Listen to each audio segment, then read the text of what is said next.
श्रीमद् भागवतम स्कंद 1 अध्याय 1 श्लोक क्रमांक 4।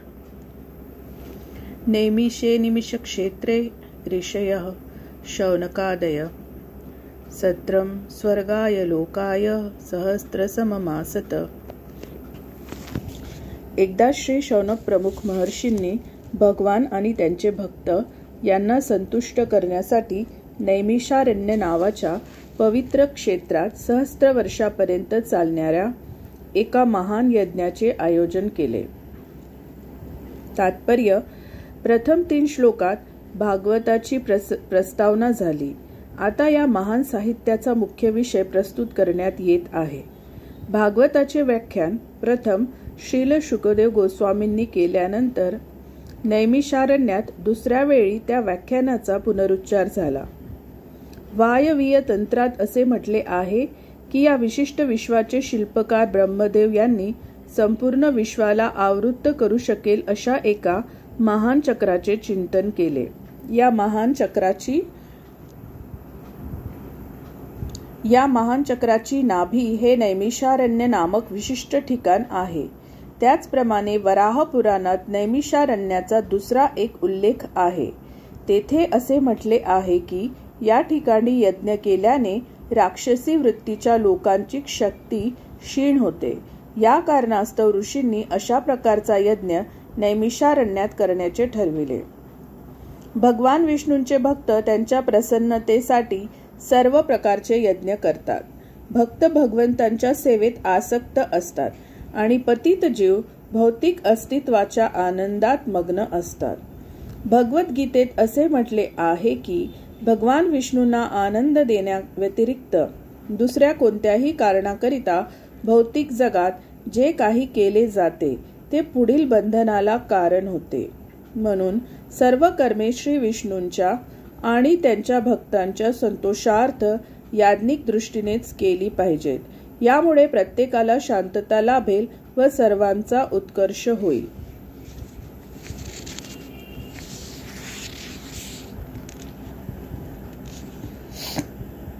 सामान्यपणे थोर ऋषीमुनी जनकल्याणार्थ नेहमीच उत्सुक असतात।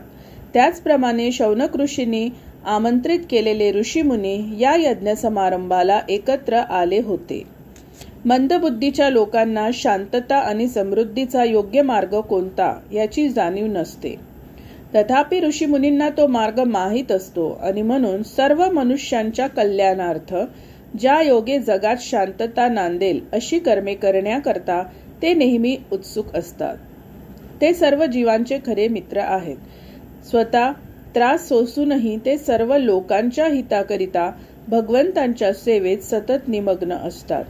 भगवान विष्णूंची तुलना एखाद्या मोठ्या वृक्षाशी करता येते। देवी देवता, मनुष्य, सिद्ध, चारण, विद्याधर आणि इतर सर्व जीव हे त्या वृक्षाच्या फांद्या, डहाळ्या आणि पाने आहेत। वृक्षाच्या मुळाला पाणी घातल्याने वृक्षाच्या सर्व भागांचे आपोआपच पोषण होते। ज्या फांद्या आणि पाने वृक्षापासून वेगळी झालेली आहेत त्यांना तृप्त करणे शक्य नसते। वेगळ्या झालेल्या फांद्या आणि पाने यांना जरी पाणी घालण्याचा सर्व प्रकारे प्रयत्न केला तरी त्या फांद्या आणि पाने हळूहळू सुकतात। त्याचप्रमाणे जेव्हा मानव समाज हा वेगळ्या झालेल्या फांद्या आणि पाने यासारख्या भगवंतापासून वेगळा होतो तेव्हा त्याला पाणी घालून काही उपयोग नाही। जो कोणी तसे करण्याचा प्रयत्न करतो तो आपली शक्ती, उपाय आणि साधने केवळ वाया घालवीत असतो। आधुनिक जडवादी समाज हा भगवंतांच्या संबंधापासून वेगळा झालेला आहे। त्यामुळे नास्तिकवादी पुढाऱ्यांच्या सर्व योजना पदोपदी निश्चितच निष्फळ होतात। तरीही त्यांना याविषयी कोणतीही जाणीव होत नाही। या युगामध्ये भगवंतांच्या पवित्र नामांचे सामूहिक रीतीने संकीर्तन करणे हा आध्यात्मिक जागृतीचा संमत मार्ग आहे। भगवान श्री चैतन्य महाप्रभूंनी मार्ग आणि साधने अत्यंत शास्त्रशुद्ध रीतीने दर्शविली आहे। बुद्धिमान लोकांनी वास्तविक शांतता आणि भरभराट आणण्याकरिता त्यांच्या संदेशाचा लाभ घ्यावा। त्याच हेतूने भागवत पुराण प्रस्तुत करण्यात आले आहे। पुढे हे अधिक विस्ताराने स्पष्ट करता येईल। त एकदा तु मुनय प्रातर्हूतहूताग्नय सत्कृतं सूतमासीनं प्रपच्छूरिदमादयत. श्लोक क्रमांक 5.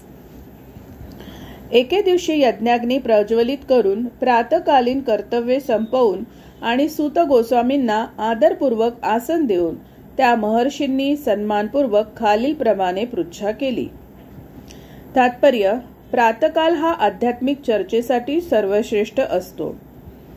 त्या महर्षींनी, ज्याला व्यासासन म्हणतात किंवा श्री व्यासदेव पीठ म्हणतात, असे उच्चासन आदरपूर्वक रीतीने भागवताच्या त्या प्रवक्त्याला दिले. श्री व्यासदेव हे सर्व मानवांचे मूळ आध्यात्मिक गुरु आहेत.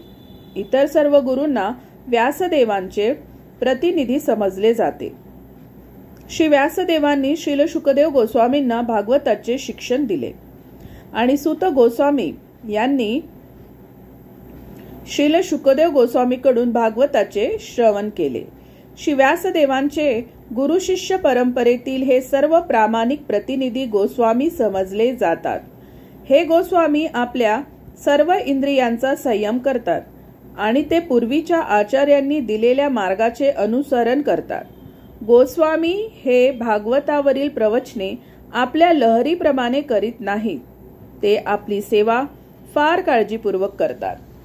पूर्वाचार्यांनी त्यांना जो अखंड आध्यात्मिक संदेश दिला त्याचेच ते अनुसरण करतात. भागवताचे श्रवण करणाऱ्याने व्यक्तीला प्रश्न विचारावे, अर्थ स्पष्ट समजून घेणे हाच त्यामागे उद्देश असावा. प्रश्न विचारण्यामागे आव्हानात्मक प्रवृत्ती असू नये. श्रोत्याने वक्ता आणि विषयवस्तू याविषयी आदर व्यक्त करून प्रश्न मांडावेत. भगवद्गीतेत देखील हाच मार्ग सांगितलेला आहे. या दिव्य विषयाचे श्रवण प्रामाणिक सुयोग्य वक्त्याकडूनच केले जावे. म्हणूनच ऋषींनी सूत गोस्वामी सारख्या व्यक्ताला सन्मानपूर्वक संबोधित केले. ऋषय उचुः त्वया खलु पुराणानि सेतिहासानि चानघ आख्यातान्यपठितानि धर्मशास्त्रानि यान्युत. श्लोक क्रमांक 6.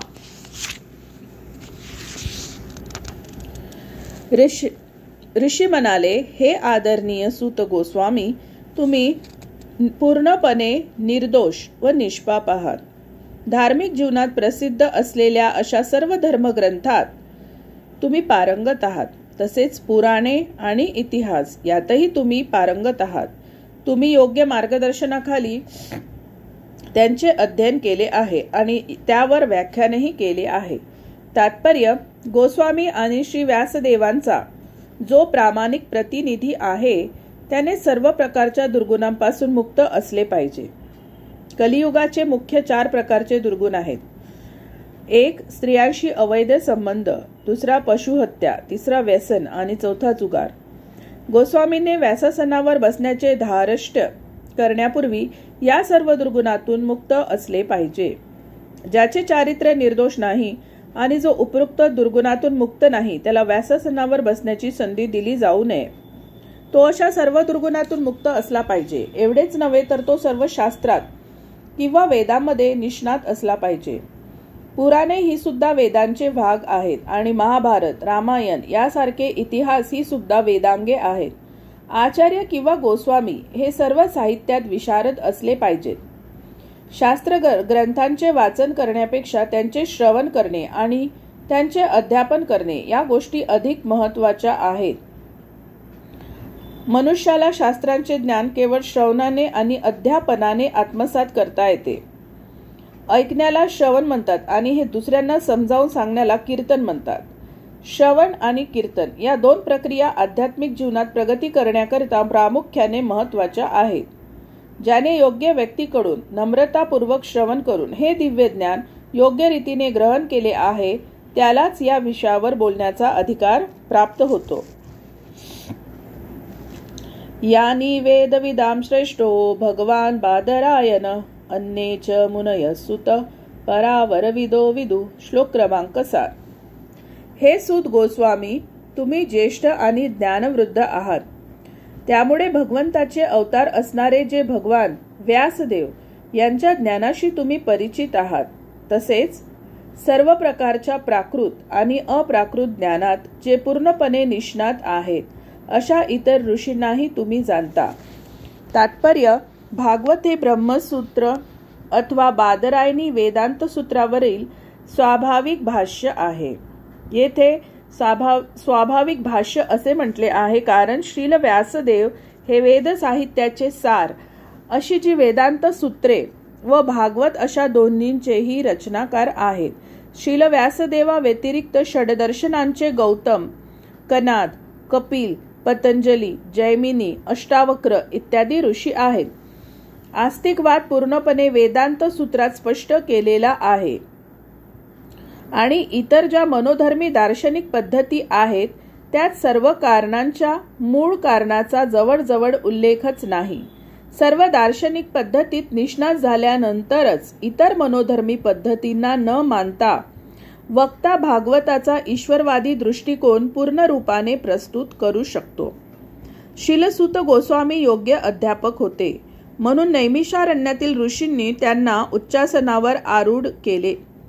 येथे श्रील व्यासदेवांना भगवान असे संबोधनात आले आहे कारण ते अधिकृत शक्त्यावेश अवतार आहे. वेत्थत्वं सौम्य तत्सर्वं तत्त्वतस्तदनुग्रहात् ब्रूयुस्निग्धस्य शिष्यस्य गुरवो गुह्यमप्युत. श्लोक क्रमांक 8. तुम्ही नम्र आहात, तुमचे हृदय शुद्ध आहे, पवित्र आहे. त्यामुळे जी कृपा एका सौम्य शिष्यावर केली जाते त्या कृपेचा तुमच्या गुरूंनी तुमच्यावर पूर्णपणे वर्षाव केलेला आहे. म्हणून तुम्ही त्यांच्यापासून शास्त्रशुद्ध रीतीने जे शिकला आहात ते सारे आम्हाला कथन करावे. तात्पर्य: आध्यात्मिक जीवनात यशप्राप्तीचे गूढ म्हणजे श्री गुरुला संतुष्ट करणे आणि त्यायोगे त्यांचे आंतरिक आशीर्वाद प्राप्त करणे होय. श्रील विश्वनाथ चक्रवर्ती ठाकूर यांनी आपल्या गुरुवाष्टकात म्हटले आहे, मी माझ्या श्री गुरूंच्या चरणकमळाशी सादर वंदन करतो. केवळ त्यांना संतुष्ट करूनच भगवंतांना संतुष्ट करणे शक्य आहे आणि जर ते असंतुष्ट असतील तर आध्यात्मिक साक्षात्काराच्या मार्गात केवळ अनर्थच आहे. म्हणून हे आवश्यक आहे की शिष्य श्री गुरूंशी आज्ञाधारक व एकनिष्ठ असावा. शिष्य म्हणून आवश्यक ते सर्व गुण श्रील सूत गोस्वामी जवळ असल्याने त्यांना श्रील व्यासदेव आणि इतर विद्वान व आत्मसाक्षात्कारी गुरुकडून कृपेची देणगी प्राप्त झालेली होती. नैमिषारण्यातील ऋषींना पूर्ण विश्वास होता की श्रील सूत गोस्वामी प्रामाणिक आहेत म्हणून ते त्यांच्याकडून श्रवण करण्यास उत्सुक होते.